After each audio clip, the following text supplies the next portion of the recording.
Tahukah Anda, rupiah bisa diserang tanpa satu pun peluru ditembakkan. Bukan perang senjata, tapi perang algoritma yang menargetkan dompet Anda. Saat Anda menonton video ini, mesin global sedang memutuskan nasib ekonomi Indonesia. Ini bukan teori konspirasi, ini permainan triliunan dolar di balik layar pasar dunia. Dan kali ini, Indonesia tidak diam, Indonesia melawan. Assalamualaikum warahmatullahi wabarakatuh. Sebelum kita masuk ke pembahasan utama, pastikan Anda tekan tombol like agar video ini menjangkau lebih banyak rakyat Indonesia. Silakan subscribe dan aktifkan lonceng notifikasi supaya tidak ketinggalan analisis penting lainnya. Tulis pendapat Anda di kolom komentar, karena suara rakyat juga bagian dari perlawanan. Pagi itu pasar keuangan Indonesia tampak normal di layar publik. Kurs rupiah bergerak tipis seperti hari-hari biasa. Tidak ada sirene, tidak ada ledakan, tidak ada peringatan resmi. Namun di balik grafik hijau dan merah, gelombang besar sedang dibentuk. Mesin-mesin algoritma global mulai menggeser posisi dana. Semua terjadi dalam milidetik tanpa suara. Inilah awal dari perang yang tak terlihat. Investor retail tidak menyadari bahwa pola transaksi mulai berubah. Volume SBN bergerak tidak wajar dalam jam-jam tertentu. Data menunjukkan tekanan jual datang dari luar negeri. Tapi tak satu pun negara disebutkan secara terbuka. Karena yang bergerak bukan manusia, melainkan mesin. Mesin itu bekerja berdasarkan perintah algoritma. Di pusat kendali pasar global, sistem bernama Aladin membaca ribuan indikator. Inflasi, suku bunga, konflik geopolitik, hingga sentimen media sosial dianalisis bersamaan. Dalam hitungan detik, Aladin menentukan arah modal dunia. Negara berkembang seringkali menjadi korban gelombang otomatis ini. Indonesia kali ini berada di jalur utama badai. Dan badai itu tidak membawa hujan, melainkan arus keluar dana. Tekanan pada SBN berarti tekanan pada APBN. Ketika imbal hasil naik, biaya utang negara ikut melonjak. Dampaknya tidak langsung terasa oleh rakyat. Namun efeknya merambat ke bunga kredit dan likuiditas bank. Perlahan, ekonomi real mulai merasakan getarannya. Semua bermula dari transaksi digital yang tampak sepele. Di tengah hiruk-pikuk politik, isu ini hampir tak terdengar. Media lebih sibuk membahas konflik elit dan drama parlemen. Sementara mesin keuangan bekerja tanpa henti siang dan malam. Negara bisa jatuh bukan karena perang, tetapi karena arus dana. Dan arus dana kini dikendalikan algoritma. Di istana, laporan mulai masuk dengan nada berbeda. Grafik stabilitas menunjukkan pola yang tidak biasa. Tim ekonomi membaca sinyal yang mengkhawatirkan. Presiden Prabowo memanggil Menteri Keuangan Purbaya secara khusus. Mereka tahu, ini bukan fluktuasi biasa. Ini adalah serangan sistemik yang sangat terencana. Purbaya membuka peta transaksi lintas negara di layar besar ruang rapat. Garis-garis arus modal membentuk pola terkoordinasi. Semua mengarah ke satu jaringan besar pengelola dana dunia. Nama BlackRock muncul dalam analisis internal. Bukan sebagai aktor tunggal, tetapi sebagai pengendali arus besar. Dan senjatanya adalah sistem Aladin. Aladin bukan sekadar perangkat lunak investasi. Ia adalah otak pengelola triliunan dolar aset global. Keputusan yang dibuatnya memengaruhi pasar obligasi, saham, dan mata uang. Ketika Aladin memutuskan menarik dana, negara bisa terguncang. Bukan karena niat politik, tetapi karena logika profit. Namun efeknya tetap seperti tekanan geopolitik. Purbaya menjelaskan bahwa algoritma bekerja berdasarkan kepentingan stabilitas portofolio global. Jika risiko naik, dana akan berpindah tanpa kompromi.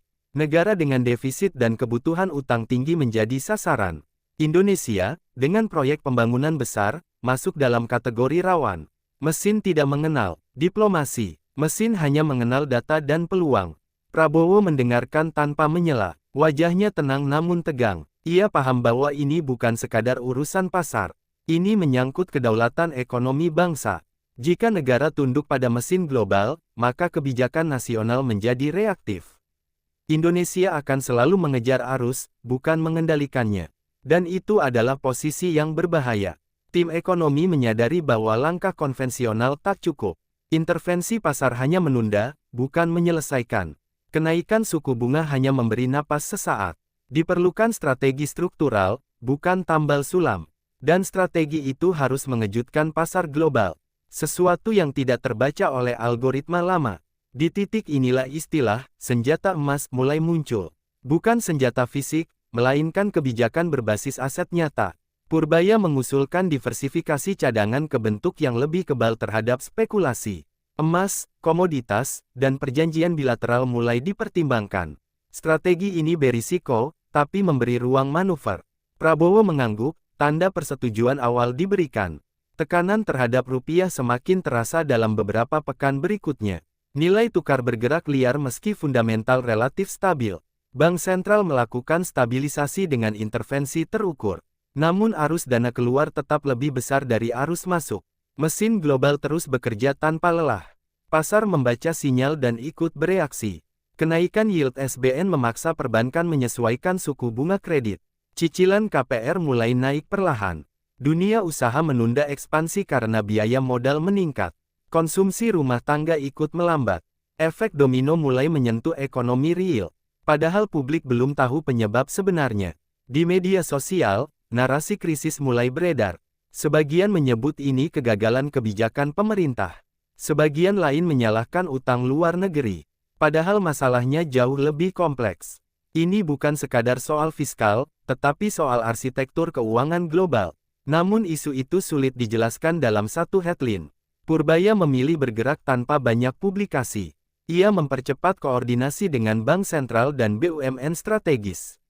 Transaksi devisa mulai diarahkan ke pola baru. Perjanjian dagang bilateral dipercepat. Tujuannya mengurangi ketergantungan pada arus modal portofolio.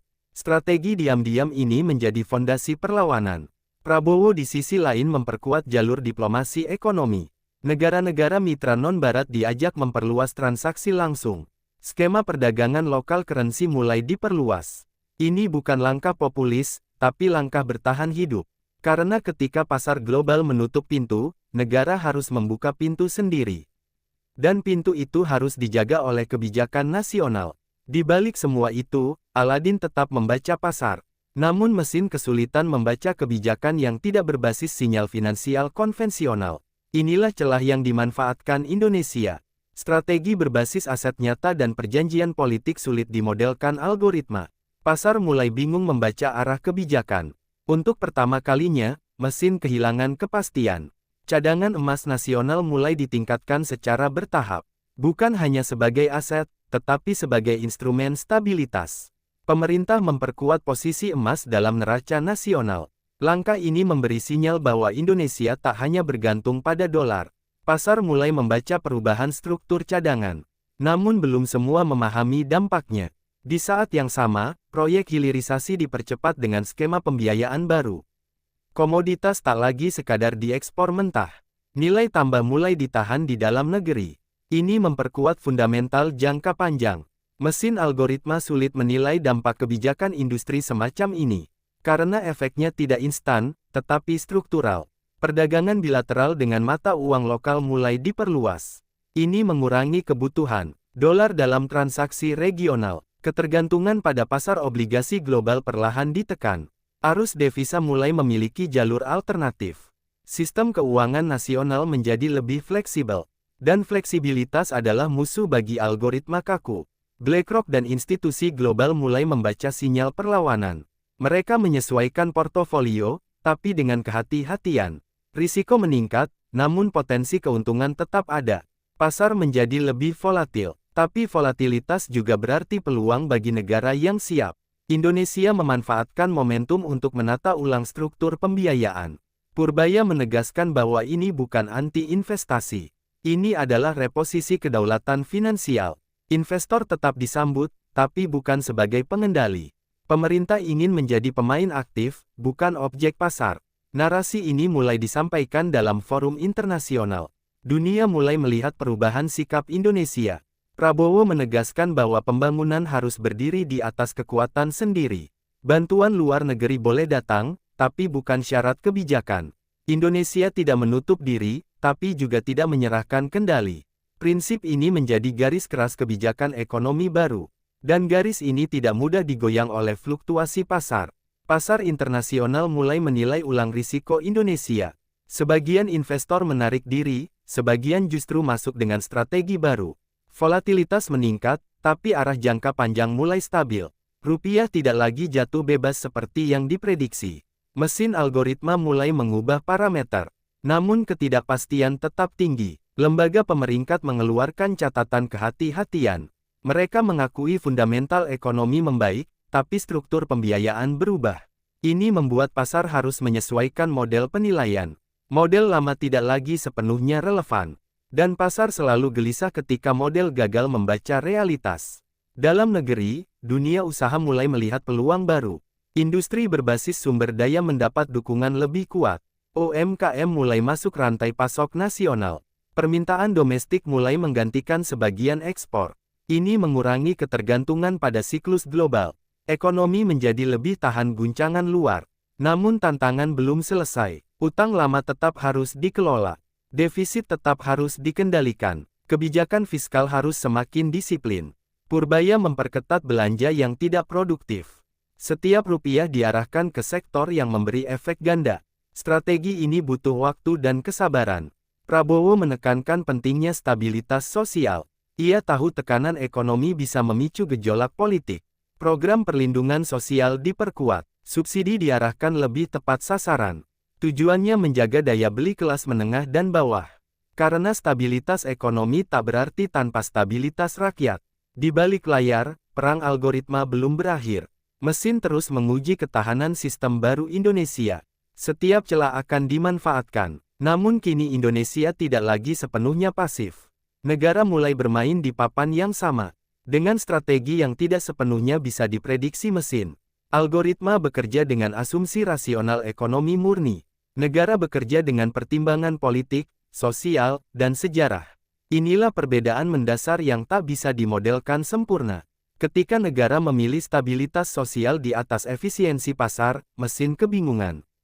Pola lama mulai rusak, prediksi menjadi kurang akurat. Indonesia memanfaatkan ruang ini untuk memperkuat kebijakan industri. Investasi diarahkan ke sektor strategis. Transfer teknologi menjadi syarat utama. Ini bukan kebijakan populer di pasar bebas. Namun memberi kekuatan jangka panjang bagi ekonomi nasional. Mesin sulit mengukur dampak politik industri. Pasar obligasi perlahan menemukan keseimbangan baru. Yield masih tinggi, tapi lebih stabil. Investor mulai menyesuaikan ekspektasi. Tidak semua dana pergi. Sebagian memilih bertahan. Ini memberi sinyal bahwa perlawanan tidak sia-sia. Negara berhasil menciptakan daya tawar. Purbaya terus mengembangkan instrumen pembiayaan domestik. Tabungan nasional diarahkan masuk ke proyek produktif. Peran lembaga keuangan nasional diperkuat. Ketergantungan pada dana panas dikurangi. Ini mengubah struktur pasar keuangan secara perlahan. Tapi perubahan struktural selalu lebih kuat dari solusi instan. Prabowo mengintegrasikan strategi ekonomi dengan pertahanan nasional. Ia memandang kedaulatan finansial sebagai bagian dari keamanan negara. Tanpa stabilitas ekonomi, pertahanan menjadi rapuh. Ini mengubah cara negara memandang pasar. Pasar bukan hanya ruang bisnis, tapi arena geopolitik. Perang senyap ini tidak akan masuk buku sejarah dengan dentuman meriam. Ia dicatat dalam grafik, data, dan kebijakan. Namun dampaknya menentukan arah bangsa. Apakah menjadi pemain atau hanya ladang transaksi? Indonesia kini memilih menjadi pemain. Dan pilihan itu tidak bisa dibatalkan setengah jalan. Tahun 2026 menjadi titik uji kebijakan baru. Proyek besar mulai menunjukkan hasil. Hilirisasi mulai meningkatkan ekspor bernilai tambah. Cadangan devisa menunjukkan struktur yang lebih beragam. Rupiah lebih tahan terhadap guncangan global. Namun risiko masih tetap mengintai. Kelas menengah menjadi indikator utama keberhasilan strategi. Jika daya beli stabil, maka ekonomi berjalan. Jika kredit macet naik, maka bahaya mengintai. Pemerintah memantau indikator ini dengan sangat ketat, karena disinilah legitimasi kebijakan diuji. Rakyat menjadi medan perang yang sesungguhnya.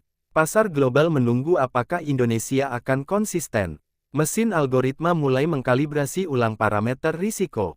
Ini berarti Indonesia mulai dianggap sebagai variabel baru, bukan sekadar objek yang mengikuti arus, tapi sebagai aktor yang memengaruhi pola pasar. Namun tekanan eksternal tidak pernah benar-benar berhenti. Krisis global selalu bisa muncul tiba-tiba.